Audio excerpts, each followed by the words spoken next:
Hello everyone, welcome to another video of Q1 FY27 update season.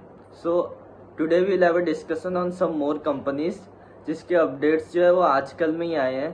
तो सबसे पहले हम लोग बात करेंगे पूना वाला फिनकॉर्प के बारे में। तो इनका जो AUM है उसका 50% है secured part of the book में, मतलब कि आपका लोन्स अगेंस्ट प्रॉपर्टी, फिर loans to other corporates and NBFCs, तो ये सारे सिक्योर्ड बुक आ गए। ये लगभग 50% ऑफ द टोटल बुक है, बाकी का 50% है unsecured part of the book में।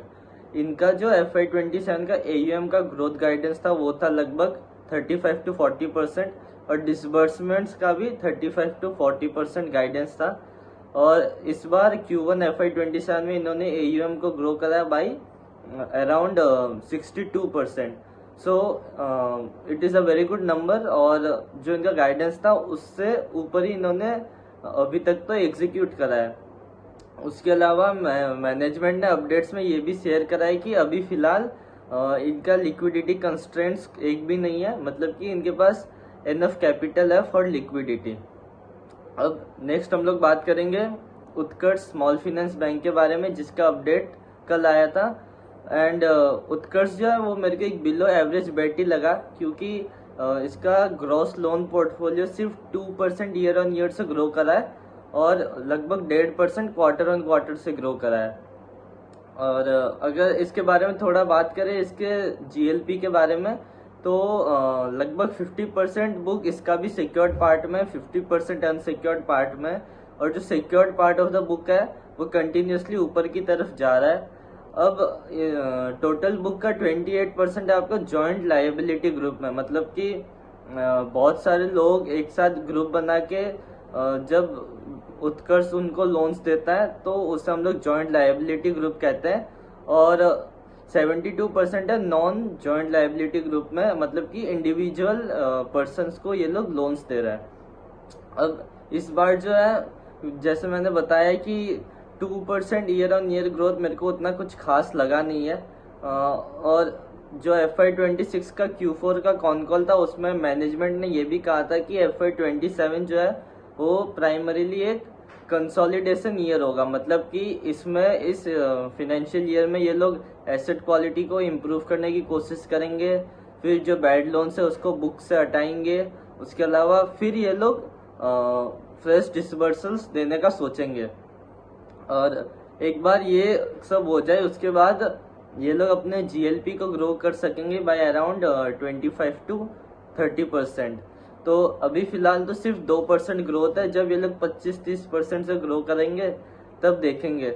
और एक चीज़ ये है कि FY26 के पहले 3 क्वार्टर्स में उत्कर्ष जो है वो एक लॉस मेकिंग कंपनी था, और Q4 में इन्होंने पहली बार प्री प्रोविजन ऑपरेटिंग प्रॉफिट जो है वो रिपोर्ट करा था लगभग 12 करोड़ का।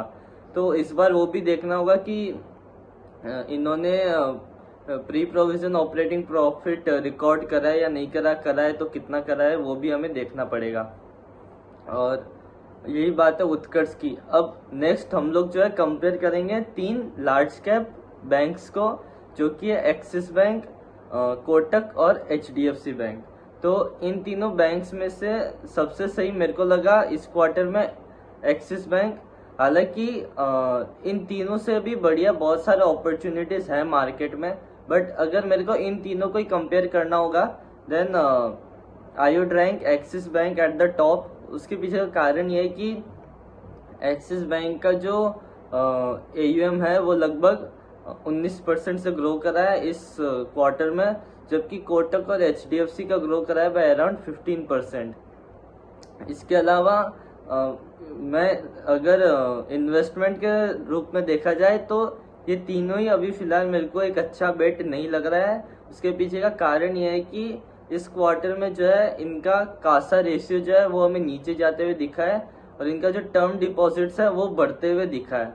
तो इसके पीछे का मतलब ये है कि अगर कासा रेशियो कम होता है, मतलब कि कासा डिपॉजिट्स जो होता है ना वो सबसे चीपेस्ट सोर्स ऑफ फंड्स होता है, अगर वो कम हो रहा है और टर्म डिपॉजिट का रेशियो बढ़ रहा है, मतलब कि जो इनका कॉस्ट ऑफ फंड्स है वो हमें ऊपर की तरफ जाते हुए दिख सकता है, जिसका इम्पैक्ट हमें देखने को मिलेगा in their net interest margins. तो एक्सिस और HDFC दोनों का नेट इंटरेस्ट मार्जिन जो है वो लगभग 3-4% की रेंज में है, तो वो हमें थोड़ा सा नीचे जाते हुए दिख सकता है। कोटक का लगभग 4.5% से थोड़ा सा ऊपर है, तो वो भी नीचे की तरफ जा सकता है।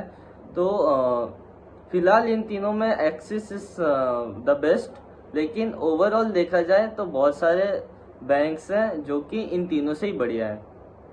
अब नेक्स्ट हम लोग डिस्कस करेंगे सैटिन क्रेडिट केयर के बारे में।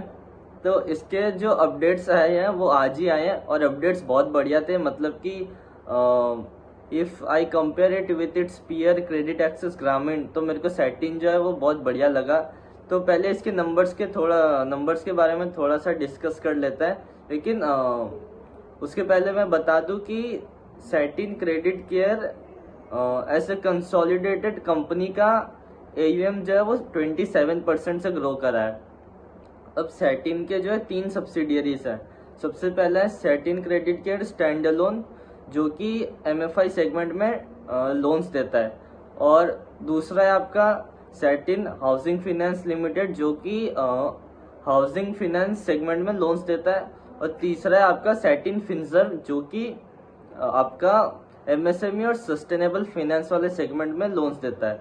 तो जो कंसोलिडेटेड AUM है वो लगभग 27% से ग्रो करा है, लेकिन जो स्टैंड अलोन AUM है वो लगभग 22% से ग्रो करा है। मतलब कि स्टैंड अलोन AUM मतलब कि जो माइक्रो फाइनेंस वाले सेगमेंट में लोन्स देता है, तो उसमें 22% का ग्रोथ आया है, जो कि एक बहुत अच्छा नंबर है, क्योंकि माइक्रो फाइनेंस सेगमेंट में जो है धीरे धीरे कंपनीज ने जो है डिसबर्सल्स करना स्टार्ट करा है, और इसका जो AUM ग्रोथ है वो भी अच्छा रहा है सैटिन के लिए। लेकिन ओवरऑल 27% से ग्रो करा है। इसका मतलब ये है कि जो इनका हाउसिंग फाइनेंस वाला सेगमेंट है और MSME सेगमेंट है, उसमें हमें ज्यादा ग्रोथ देखने को मिली है over the micro finance segment, which is perfectly fine, क्योंकि माइक्रो फाइनेंस में अच्छा खासा बूस्ट आया है, जो कि मेरे को सही लगा। कंपेयर टू उत्कर्ष एंड आपका ग्रामीण, उनका जो micro finance part of the book है वो इतने अच्छे पेस से ग्रो नहीं करा था, लेकिन सैटिन का जो माइक्रो फाइनेंस बुक है वो अच्छे पेस से ग्रो करा है, जो कि सही है। और इनका जो डिसबर्समेंट्स है वो भी 50% से ग्रो करा है। मतलब कि जो स्टैंड अलोन बिजनेस में डिसबर्समेंट्स और कंसोलिडेटेड बिजनेस में डिसबर्समेंट्स जो है वो दोनों 50% से ग्रो करे हैं। और उसके अलावा इनका जो FY27 का गाइडेंस था, तो कंसोलिडेटेड AUM का गाइडेंस था लगभग 25 से 30% का, और इन्होंने 27% डिलीवर करा है। So it is at par with the guidance. और अगर फ्यूचर गाइडेंस का भी थोड़ा सा बात कर ले FY30 तक का, तब इन्होंने कहा है कि FY30 तक ये लोग 32,000 करोड़ ऑफ AUM तक पहुंच जाएंगे। अभी फिलहाल इस क्वार्टर के एंड में इनका AUM हो जाएगा लगभग 16,000 crore at the end of Q1। तो यहाँ से ये लोग डबल कर देंगे बुक को, और जो इनका non MFI part of the book है वो भी आपका 30% ऑफ द टोटल बुक तक पहुंच जाएगा। अभी फिलहाल नॉन MFI बुक है 19%, तो 19 से 30 तक पहुंच जाएगा, लेकिन मेरे को लगता है 30 से ज्यादा ही होगा अगर ये लोग इसी पेस से अपने नॉन MFI बुक को ग्रो करते रहे तो, क्योंकि Q1 FY26 में नॉन MFI बुक था 14% और Q4 FY26 में था 17%, इस बार आ गया 19%। सो लेट्स सी कहाँ तक लेके जाते हैं ये लोग। अब ये फिनेंशियल्स की बात हो गई। नॉन फिनेंशियल्स के बारे में बात करें तो सबसे पहले हम लोग डिस्कस कर लेते हैं नाइका के बारे में। नाइका का जो है ओवरऑल ग्रॉस मर्केंडाइज वैल्यू और नेट सेल्स वैल्यू, ये जो हमें ग्रोथ देखने को मिली है वो 30% के आसपास हमें ग्रोथ देखने को मिली है। तो नाइका तो हम सब जानते ही है, वो जो ऐप है जिसके थ्रू आप फैशन के प्रोडक्ट्स और ब्यूटी प्रोडक्ट्स ऑर्डर कर सकते हैं, तो वही ऐप है, मतलब वही कंपनी है नाइका। उसका 30% का ग्रोथ हमें देखने को मिला है। उसमें जो दो बिजनेस सेगमेंट्स है, ब्यूटी और फैशन, तो जो फैशन वाला सेगमेंट है वो ब्यूटी वाले सेगमेंट से कतई हायर रेट से ग्रो करा है। तो फैशन वाले सेगमेंट का जो नेट सेल्स वैल्यू था वो 55% से ग्रो कर रहा है, और जो ब्यूटी वाला सेगमेंट था उसका नेट सेल्स वैल्यू ग्रो कर रहा है बाय अराउंड 25 to 30% के बीच में. So this growth is primarily driven by that fashion segment, और आने वाले समय में भी I expect the fashion segment to continue outpacing the growth of the beauty segment. तो ये बात हुई नायका की. एक फाइनल कंपनी का डिस्कशन कर लेते हैं which is in the health care segment, जो कि आपका मेट्रोपोलिस हेल्थ केयर.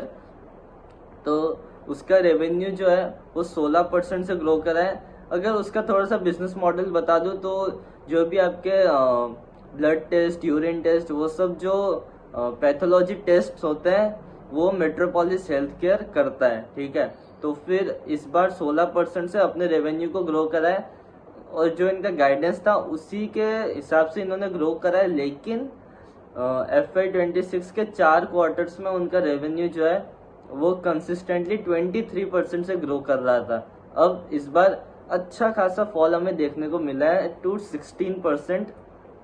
तो अब अच्छा बुरा तो अगर कंपनी को इस कंपनी के इस क्वार्टर के नंबर्स को कंपेयर करें प्रीवियस क्वार्टर से, तो फिर नंबर्स ऑब्वियसली खराब है. लेकिन हमें पीयर कंपैरिजन भी करना पड़ेगा. So we will have to analyze Vijay diagnostics and Thyrocare and doctor Lalpath labs along with Metropolis. अगर उनका भी जो ग्रोथ रेट है वो हमें नीचे जाते हुए दिखा है, सो वी कैन अज्यूम कि हाँ पूरा ही जो डायग्नोस्टिक स्पेस है उसका पेस ऑफ ग्रोथ जो है वो नीचे आ चुका है. लेकिन अगर वो लोग हाई पेस से ग्रो कर रहे हैं, मतलब कि मेट्रोपोलिस जो है वो इतने अच्छे नंबर्स नहीं डिलीवर कर सका है इस क्वार्टर में. बाकी उसके भी ज़्यादा अपडेट्स आई नहीं है, तो हम लोग को डिटेल्ड रिजल्ट्स का वेट करना पड़ेगा कि क्या सारे अपडेट्स हैं और क्या मार्जिन्स हैं, क्या पैट नंबर है, वो सब. So that's it from today's video. मिलते हैं नेक्स्ट वीडियो में.